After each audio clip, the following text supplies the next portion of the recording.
धन्यवाद सभापति महोदय। हम करें बात दलीलों से तो रद्द होती है, उनके होठों की खामोशी भी सनद होती है। कुछ न कहने से भी छिन जाता है एजाज़े सुखन, जुल्म सहने से भी जालिम की मदद होती है। सभापति महोदय, मैं राष्ट्रपति के अभिभाषण पे अपने बात रखने के लिए खड़ा हुआ हूं। उस दिन देश की संसद के गलियारों में सरकार की तारीफ करती हुई महामहिम की आवाज गूंज रही थी, तो उधर मेरे कानों में हसदेव के जंगलों में आदिवासियों को जिंदगी देने वाले पेड़ों पर चलती हुई कुल्हाड़ी की आवाज गूंज रही थी। सभापति महोदय, इस तरफ महामहिम के भाषण पर प्रधानमंत्री जी संसद की मेज थपथपा रहे थे और उधर उत्तराखंड की अभागी बिटिया अंकिता भंडारी के इंसाफ की आवाजें मध्यम पड़ती जा रही थीं, जो आज भी पूछ रही हैं कि आखिर वो वीआईपी कौन था जिसके लिए अंकिता भंडारी को मार दिया गया।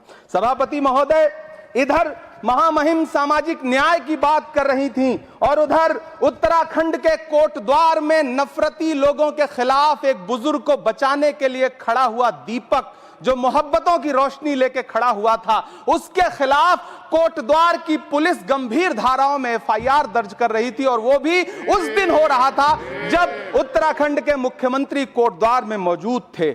ये नया भारत है जहां दंगाइयों के खिलाफ एफआईआर नहीं होते, बल्कि अमन और मोहब्बत की बात करने वालों के खिलाफ एफआईआर दर्ज होता है। यह नया भारत है जहां असम का चीफ मिनिस्टर खुलेआम संवैधानिक प्रोटोकॉल तोड़कर कहता है कि मुसलमानों को इतना टॉर्चर करो कि वो राज्य छोड़ने पर मजबूर हो जाएं। वो कहता है कि अगर कोई मियां रिक्शा वाला 5 रुपए मांगो तो उसे 4 रुपए दो ताकि वो परेशान हो सके। यह नया भारत है जहां बरेली में खाली घर में नमाज पढ़ने पर पुलिस मुकदमा दर्ज करती है। यह नया भारत है जहां क्रिसमस की तैयारी करते हुए ईसाइयों पर सरकार मुकदमा दर्ज करती है। यह नया भारत है जहां जम्मू कश्मीर में नीट का एग्जाम क्वालिफाई करने वाले 50 बच्चों में अगर 42 मुसलमान होते हैं तो फिर मेडिकल कॉलेज की मान्यता ही रद्द होती है और जश्न मनाया जाता है। महामहिम राष्ट्रपति का भाषण में सुन रहा था।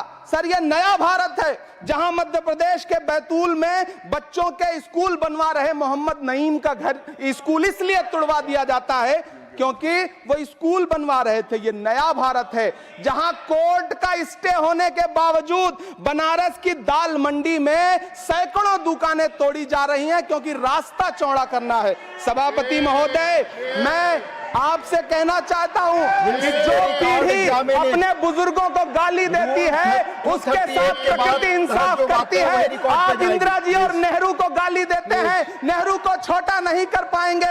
नेहरू का साथ आइंस्टीन, नेहरू का नाम आइंस्टीन के साथ लिया जाता था और आपका नाम एप्स्टीन के साथ लिया जाता है। आपको ये बात समझनी पड़ेगी। सभापति महोदय, मुझे 1 मिनट बोलने दे, मुझे कंक्लूड करने दे।